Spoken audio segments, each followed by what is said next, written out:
अब आ गया है आईटेल विजन 1, नए इंडिया का नया विजन। बड़ी स्क्रीन के साथ एंटरटेनमेंट का विजन बढ़ा, ड्यूअल सिक्योरिटी फीचर्स के साथ प्राइवेसी का विजन बढ़ा, बड़ी बैटरी के साथ अनलिमिटेड पॉसिबिलिटीज का विजन बढ़ा।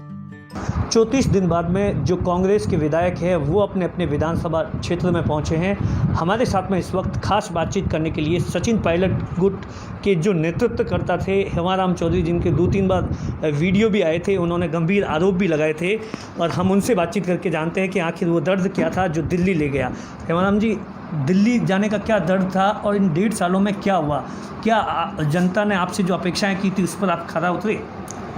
जनता ने हमारे पर से कुछ अपेक्षाएं रखी, हमारे पर विश्वास किया, भरोसा किया।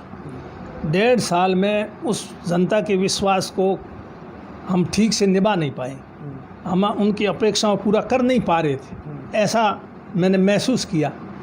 तब इस बात को लेकर के हम हाईकमान को अपनी बात पहुंचाना चाहते थे। यहाँ पर हमने खूब कोशिश की, लेकिन जब बात पार नहीं पड़ी तब जाकर के हमने हाईकमान को ये बात बतानी चाहिए। और हाईकमान को ये जो चुनाव लड़ा, ये हमने अपने लिए नहीं लड़ा, जनता की सेवा करने के लिए लड़ा।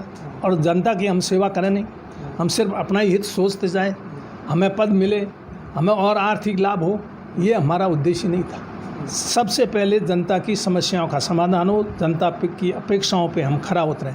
इस बात को लेकर के मैं बहुत चिंतित था, तब इस बात को हमने उठाया।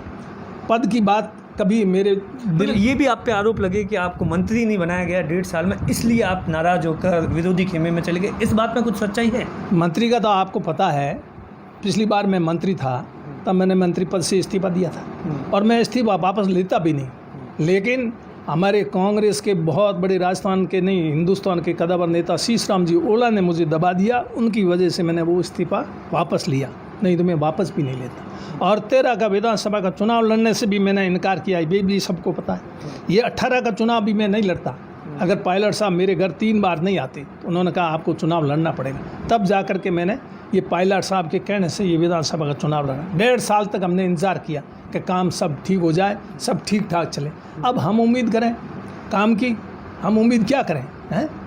मुख्यमंत्री और उप मुख्यमंत्री के बीच में हैं 1.5 साल तक कोई टॉकिंग टर्म्स नहीं, ये भाषा आपने सुनी होगी मीडिया के माध्यम से, तो फिर हम क्या उम्मीद करें?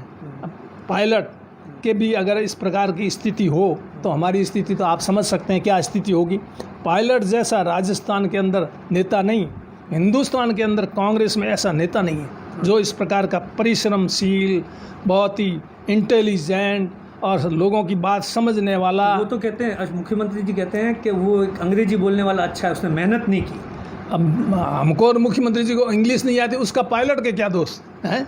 ये तो हमारी कमजोरी है, पायलट की कहाँ कमजोरी हुई है? इसलिए ये कहना ठीक नहीं।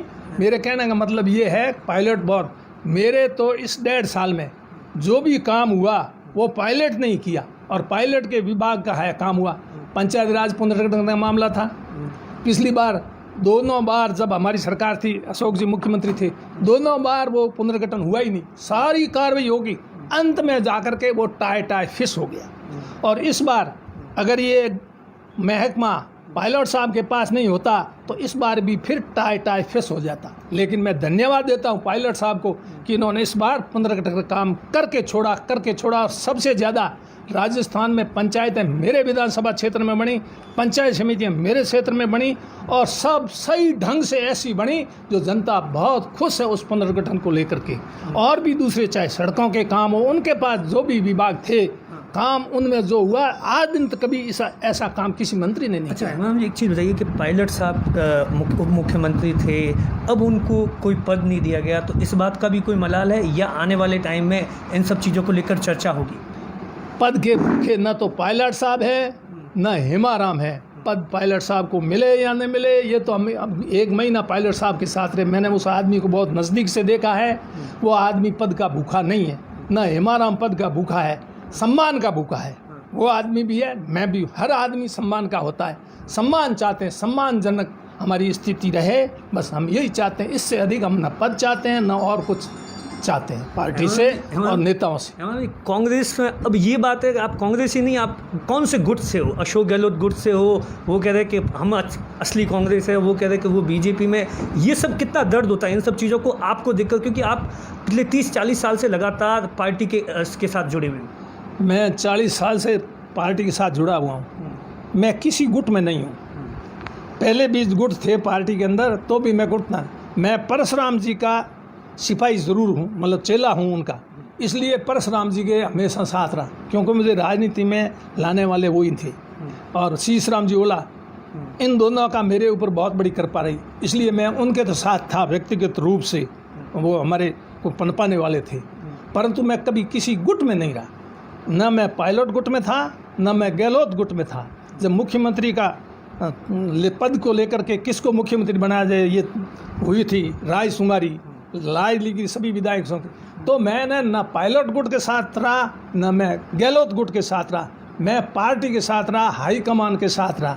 लेकिन इस बार इस तरह की मेरे ऊपर आफत आ गई, मजबूरी हो गई मेरी कि मुझे पायलट के साथ जुड़ना पड़ा और पायलट गुट में शामिल होना पड़ा।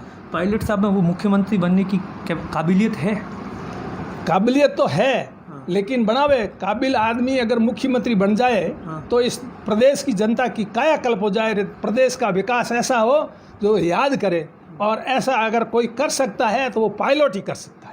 ये हेमाराम चौधरी है जिन्होंने बहुत बड़ी बात कही कि अगर जो पायलट साहब को मुख्यमंत्री बना दे तो राजस्थान में प्रदेश का काया पलट हो जाएगा। वही कांग्रेस के सच्चे सिपाही है जो कहते हैं, उन पर आरोप लगाते हैं, उनको उन्होंने करारा जवाब दिया। दिनेश बोहरा, बाड़मेर, आज तक।